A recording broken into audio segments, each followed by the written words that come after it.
അൽഹംദുലില്ലാ, നിങ്ങളെ ചോദ്യങ്ങളൊക്കെ വളരെ മനോഹരമായിരുന്നു, നല്ല ചോദ്യങ്ങളായിരുന്നു. ഈ വിഷയവുമായി ബന്ധപ്പെട്ട് ഇനി എന്തെങ്കിലും ചോദ്യങ്ങൾ ആർക്കെങ്കിലും ചോദിക്കാണ്ടോ?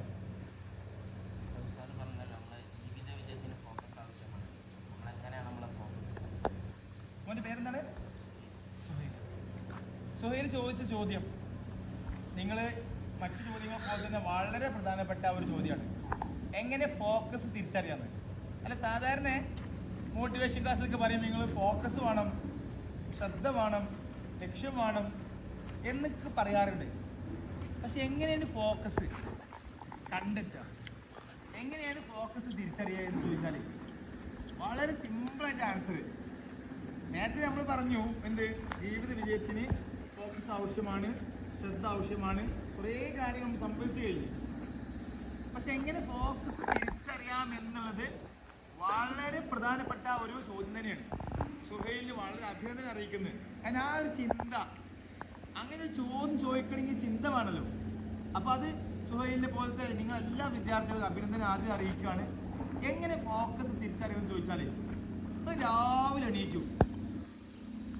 രാവിലെ എണീറ്റ് കഴിഞ്ഞാൽ നിങ്ങളുടെ മനസ്സിൽ എന്തൊക്കെയാണ് വരുന്നത്, എന്തൊക്കെ ആഗ്രഹങ്ങൾ നിങ്ങളുടെ മനസ്സിൽ വരുന്നത്? രാവിലെ എണീറ്റ് കഴിഞ്ഞാൽ നിങ്ങളുടെ മനസ്സിൽ ഭക്ഷണം കഴിക്കണമെങ്കിൽ നിങ്ങൾ ഫോക്കസ് അതാണ്. അതല്ല വേറെ എന്തെങ്കിലും ആണെങ്കിൽ, ഇപ്പം രാവിലെ തന്നെ നമ്മൾ മോട്ടിവേഷൻ ക്ലാസ് ഇന്ന് തുടങ്ങുമ്പോൾ തന്നെ നിങ്ങൾ മനസ്സിലുണ്ടായിരുന്നു, ഇതൊക്കെ ചോദിച്ചിരുന്നു ടർഫ് പോകാനായിരുന്നു അല്ലേ? മുമ്പ് ഞാൻ ടർഫ് കൊണ്ടുപോകാൻ പറഞ്ഞ്. അപ്പം നിങ്ങൾ ഫോക്കസ്, ഇന്നത്തെ ഫോക്കസ് എന്താ? ഇവിടെ ക്ലാസ്സോ കാര്യങ്ങളൊന്നുമില്ല, മനസ്സിലുള്ള ഫോക്കസ് എന്താ? ടർഫ് പോകാന്നതാണ്. ഇനി ഒന്നും വേണ്ട, നിങ്ങൾ യാത്ര പോകണം അല്ലേ? ഇന്ന് കുറച്ച് കുട്ടികൾ നമ്മൾ ബാച്ചിൽ ബ്രാഞ്ചിലെ മുഴുവൻ കുട്ടികളും എന്ത് ചെയ്തു, ടൂർ പോയില്ലേ? ടൂർ അവർ പോയി, നമ്മൾ കുറച്ച് കുട്ടികൾ മാത്രം അവിടെ ഉള്ളത്. അപ്പൊ അവർ ടൂർ പോയി എന്നിട്ട് തന്നെ അവർ ഫോക്കസ് ഉണ്ടായിരുന്നു, ടൂർ പോകുന്നായിരുന്നു. അത് പക്ഷേ നമ്മൾ യാത്ര പോയപ്പോൾ, യാത്ര ഇങ്ങനെ പോകുമ്പോൾ നമ്മുടെ ശ്രദ്ധ എവിടെയായിരിക്കും? സ്കൂളിൽ പോവാണ് അല്ലെങ്കിൽ നമ്മൾ സ്കൂളിലൊക്കെ പോകും, നല്ല ഫോക്കസ്. ഈ വേറെ എന്തെങ്കിലും ഫോക്കസ് ഉണ്ടോ? വേറെ എന്തെങ്കിലും ശ്രദ്ധ ഉണ്ടോ? അത് നിങ്ങൾ തിരിക്കുന്നുണ്ട് ഇങ്ങനെ അല്ലേ? അപ്പൊ നിങ്ങൾ സ്കൂളിൽ പോകുന്നു, വളരെ മാറ്റി ഒരുങ്ങി കുട്ടപ്പനായി വളരെ ഉഷാറായി പോകുന്നത് എന്തിനാണ്? ഖുർആൻ പറയുന്നത് അറിയോ? ഖുർആനില് ഖദ് അഫ്ലഹൽ മുഅ്മിനൂൻ എന്താ പറയുന്നത്? അർത്ഥം എന്താ? ഖദ് അഫ്ലഹ, തീർച്ചയായും വിജയിച്ചു, അൽ മുഅ്മിനൂൻ, തീർച്ചയായും വിജയിച്ചു, വിശ്വാസികൾ തീർച്ചയായും വിജയിച്ചു. അവർ നിസ്കാരത്തെ വർക്കുന്നുണ്ട്, ഖുശൂ എന്നർത്ഥം കോൺസെൻട്രേഷന്, ശ്രദ്ധ. നമ്മൾ അത്തഹിയാത്തില് അസ്സലാമു അലൈക്കും, സുബൈക്കും അസ്സലാമു അലൈനാണ് അത്തഹിയാത്തില്. എന്താ അർത്ഥം അസ്സലാമു അലൈന? എന്താ അസ്സലാമു അലൈന? നമ്മുടെ മേൽ രക്ഷ ഉണ്ടാവട്ടെ. അസ്സലാമു അലൈന എന്താ? അലൈന, നമുക്ക് രക്ഷ ഉണ്ടാവട്ടെ, സമാധാനം ഉണ്ടാവട്ടെ. എത്ര പേര് നമുക്ക് സമാധാനം ഉണ്ടാവട്ടെ എന്ന് ആഗ്രഹിച്ച് അല്ലെങ്കിൽ ആ പ്രാർത്ഥന അർത്ഥം ഉൾക്കൊണ്ട് പ്രാർത്ഥിക്കാരാ?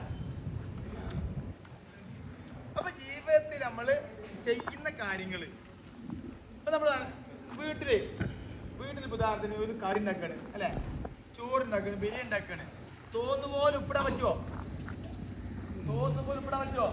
വളരെ കറക്റ്റ് ആക്കിയിട്ടുണ്ട് അല്ലെ? ഉപ്പ് ഏറിയാലും കുറഞ്ഞാലും ആളുകൾ എന്ത് പറയും? കുറ്റം പറയുന്നത് മാത്രമല്ല, തീരെ തിന്നാൻ പറ്റില്ല. അപ്പൊ ഓരോ സാധനവും കൃത്യതയോട് ചെയ്യാർത്ഥം. നിസ്കാരം അതിനാണ്, പഠനം അങ്ങനെ തന്നെയാണ്. അപ്പൊ ജീവിതത്തിൽ നിങ്ങൾക്ക് ഉദാഹരണത്തിന് നിങ്ങൾക്ക് ഒരുപാട് ലക്ഷ്യങ്ങൾ ഉണ്ടാവണം. ഇപ്പൊ നിങ്ങൾക്ക് ഉദാഹരണത്തിന് ഇംഗ്ലീഷ് നന്നായി ഫ്ലുവൻസായി സംസാരിക്കുമെങ്കിലോ, അറബിയാണ് നിങ്ങൾക്ക് പഠിക്കാനെന്നെങ്കിലോ, എങ്ങനെ അറബി വായിക്കും, അറബി പഠിക്കും, അറബി സംസാരിക്കും. ജനറൽ നോളജ് നിങ്ങൾക്ക് ഉണ്ടാകണമെങ്കിലോ, ഓരോ സമയം പത്രം വായിച്ചു കഴിഞ്ഞാൽ നിങ്ങൾ പോയിന്റ് എഴുതിയിരിക്കും, അതുപോലെ തന്നെ ജനറൽ നോളജിന്റെ പുസ്തകം വായിക്കും, എഴുതിയിരിക്കും. ഫോക്കസ് ഇല്ലെങ്കിലോ നിങ്ങളൊന്നും ചെയ്യൂല. നിങ്ങൾ ആഗ്രഹം എന്തെങ്കിലും എങ്ങനെയെങ്കിലും കാലം ചെയ്യണം, നാട്ടിൽ പോകണം, അല്ലെങ്കിൽ ഉറങ്ങണം, അല്ലെങ്കിൽ കളിക്കണം, തിന്നണം എന്ന ലക്ഷ്യമാണ്. നേരെ മറിച്ച് നിങ്ങൾക്ക് നിങ്ങളുടെ ഡിഗ്രിയിൽ 1.5 റാങ്ക് വേണം. കുട്ടികള് ഈ മജ്‌ലിസിന് അഭിമാനമായിട്ട് നിങ്ങൾ വിചാരിക്കണം, ഇൻഷാ അല്ലാഹ് ഈ മജ്‌ലിസിന്റെ സ്ഥാപനത്തിന് അഭിമാനം വരും. 1 വർഷം കൊണ്ട് ഞാൻ പഠിച്ചിരിക്കും എന്നൊരു തീരുമാനം നിങ്ങൾക്കുണ്ട്. 1 വർഷം കൊണ്ട് ഞാൻ ഇപ്പോൾ പഠിച്ചിരിക്കുന്ന തീരുമാനം കൊടുക്കുന്നു. പിന്നെ പഠിച്ചത് വീണ്ടും വീണ്ടും പഠിക്കുന്നു. അങ്ങനെ എളുപ്പത്തിൽ എന്ത് ചെയ്യുന്നു, നിങ്ങൾ 6 മാസം കൊണ്ട് അല്ലെങ്കിൽ 1 കൊല്ലം കൊണ്ട് നിങ്ങൾ അത്ഭുത പ്രതിഭ നിങ്ങൾ തീരുമാനിക്കണം. സാധാരണ സിലബസ് ആണെങ്കിൽ എത്ര വർഷം പിടിക്കും? സാധാരണ ആ 3 വർഷത്തെ സിലബസ് ഓട്ടോമാറ്റിക്കലി കഴിഞ്ഞു പോകും. അവിടെ നിങ്ങൾ അത്ഭുത പ്രതിഭയാകുന്നത് എങ്ങനെയാണ്?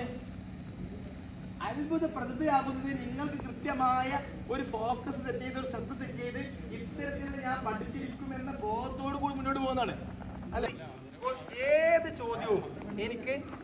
ഏത് ചോദ്യവും ഉത്തരം പറയാൻ എനിക്ക് സാധിക്കും എന്നുണ്ട്. ഇപ്പൊ നമ്മൾ ഒരു പാഠം ശരിക്കും വായിച്ച് മനസ്സിലാക്കുകയാണെങ്കിൽ പിന്നെ ക്വസ്റ്റ്യൻ ആൻസർ പഠിക്കേണ്ട ആവശ്യമുണ്ടോ? ഇല്ല. കാരണം എന്താ? അതിന്റെ ഉത്തരങ്ങൾ നമുക്ക് കണ്ടെത്താൻ പറ്റും. അതാണ് കൃത്യത വേണ്ടി തന്നെ വരികൾക്കിടയിലൂടെ വായിക്കാൻ കഴിയണം. ഇങ്ങനെ വരികൾക്കിടയിലൂടെ നമ്മൾ വായിക്കാൻ പഠിക്കണം. അപ്പൊ നിങ്ങൾ ചോദിച്ച ചോദ്യം എന്താണ്? ഫോക്കസ്. നിങ്ങൾ നല്ലൊരു ശ്രദ്ധ ഉള്ളതാണെങ്കിൽ അല്ലെങ്കിൽ 4 ചോദ്യത്തിന് ഉത്തരം പറയണം. ചോദ്യത്തിന് ഉദാഹരണം, നിങ്ങൾ നല്ലൊരു യാത്രക്കാരാണെങ്കിൽ 4 ചോദ്യം ഉത്തരം പറയണം. എന്താ 4 ചോദ്യം? എന്താണ് 4 ചോദ്യം? പറയൂ.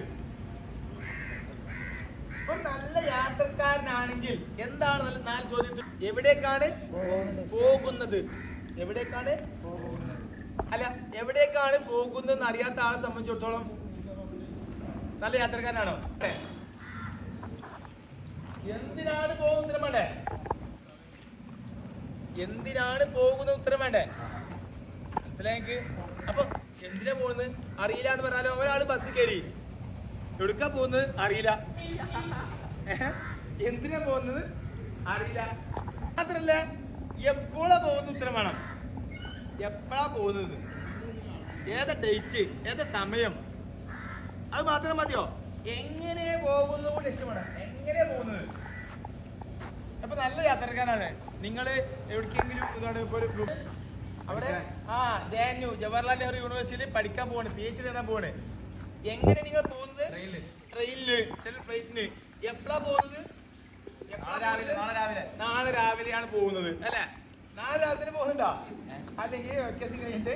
അപ്പൊ ഒരു നല്ല യാത്രക്കാരൻ എന്നുള്ളത്, ഒരു നല്ല യാത്രക്കാരൻ 4 ചോദ്യം. അതേപോലെ തന്നെ നിങ്ങൾ ഫോക്കസ് എങ്ങനെ കണ്ടെത്താൻ വളരെ സിമ്പിളാണ്. നിങ്ങൾ ഫോക്കസ് എന്താണ്? നെഗറ്റീവ്. പോസിറ്റീവാണ് നിങ്ങൾ പറയുന്നുണ്ടെങ്കിലോ പോസിറ്റീവ്. കുറ്റം പറയുന്നുണ്ടെങ്കിലോ കുറ്റം പറയുന്ന ആളെന്തായിരിക്കാം? അയാളുടെ മനസ്സ് ഫുൾ നെഗറ്റീവ് ആയിരിക്കും. പോസിറ്റീവ് മാത്രം കണ്ടെത്താണെങ്കിലോ ഫുൾ പോസിറ്റീവ് ആയിരിക്കും. പുഞ്ചിരി മാത്രമായിരിക്കും ആളെ മനസ്സിലുണ്ടാവുക. അതുപോലെ തന്നെ മനോഭാവം, പോസിറ്റീവ് ആറ്റിറ്റ്യൂഡ്. എന്താണ് പോസിറ്റീവ് ആറ്റിറ്റ്യൂഡ്? ഇങ്ങനെ പോസിറ്റീവ് ആറ്റിറ്റ്യൂഡ് കൂടെ നിങ്ങൾ ഉറങ്ങുമ്പോ മാത്രമല്ല സ്വപ്നം കാണുന്നത്, നിങ്ങളുടെ ഉറക്കം കെടുത്തുന്നതാണ് എന്ന് പറഞ്ഞാല് ഈ കിടക്കുമ്പോ ആഗ്രഹമാണ്, എനിക്ക് ഇത്ര ആഗ്രഹങ്ങളൊക്കെ ഉണ്ട്, ഇത്ര ഇഫ് പഠിക്കാണ്ട്, ഇത്ര പുസ്തകം വായിക്കാണ്ട്, എനിക്ക് ഇംഗ്ലീഷ് പഠിക്കാണ്ട്, എനിക്ക് അറബി പഠിക്കാണ്ട്, എനിക്ക് അറബി എനിക്ക് നേരത്തെ എണീക്കണം. എല്ലാരും സ്വാഭാവികമായിട്ട് എണീക്കും, 4 എണീക്കോ. പക്ഷെ എനിക്ക് 1 മണിക്കൂർ മുമ്പ് പഠിക്കണം. പുസ്തകം എണീക്കില്ലേ? ഞങ്ങൾ ഉസ്താദിന് ഏറ്റവും പാഠം ഉൾക്കൊള്ളുന്നത് ഉസ്താദ് എല്ലാ ദിവസവും 4 മിനിറ്റ് മുമ്പ് 3:30 എണീക്കുന്നതാണ്. നേരത്തെ കടന്നു തുടങ്ങി. എത്ര മണിക്ക്? 10 മണിക്കെങ്കിലും പുസ്തകം ഓർമ്മ. അത് നല്ലൊരു മാതൃകയാണ്. അപ്പൊ പുസ്തകം നീന്നു എല്ലാവരും 4-5 മണിക്ക് എണീക്കുമ്പോൾ 1 മണിക്കൂർ മുമ്പ് എണീറ്റ് നമ്മൾ കൂടുതൽ പഠനത്തിന് വേണ്ടിയിട്ട് ചെലവഴിക്കുന്നു. അങ്ങനെ